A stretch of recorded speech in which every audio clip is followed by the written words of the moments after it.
Welcome back to another episode. Like and subscribe and hit that bell.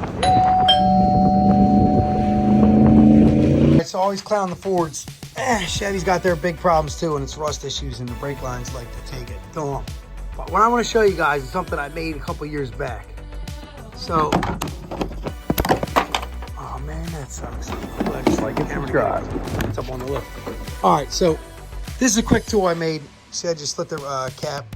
This is just a regular GM cap, and then that screw fitting came off of a radiator pressure tester.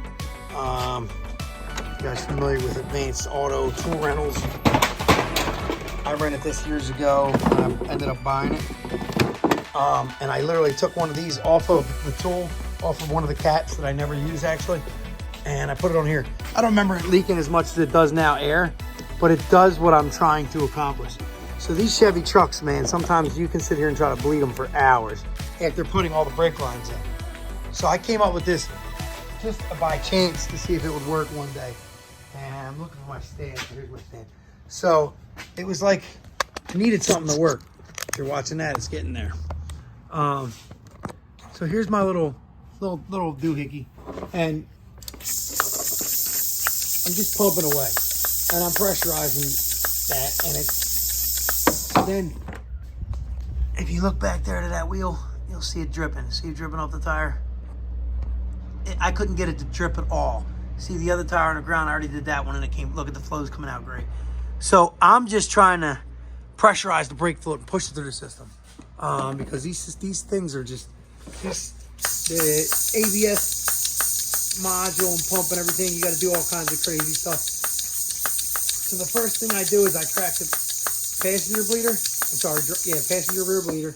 I do this, and then I crack the driver's bleeder and I do it, and then so on. And if this is your bleeder, don't give up on it.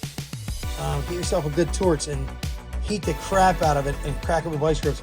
You can buy these replacements. I mean, this caliper's still fine. It works great. Might want to change that line, but this is great. You know what I mean? This is great. This little bit of rust on it is, the only reason you got to change it. Then work your butt off to get it. So then I just like I said, I come back and I tighten it up, and then I work to the next wheel. So hopefully that helps somebody who has a brake issue.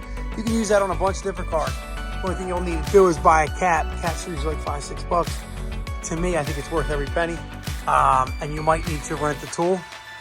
And literally, I just jammed a hole in there with a drill bit that was close to that, and then I threaded it in by hand, and I got tight, and I tightened it up.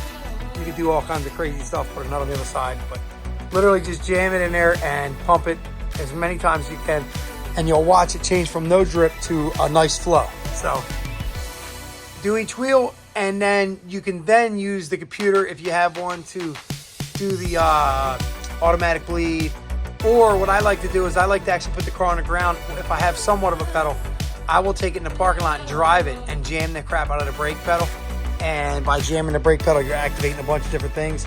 I'll put it reverse, forward, just jamming it, and it'll start to get the bubbles moving and the air to where it needs to be.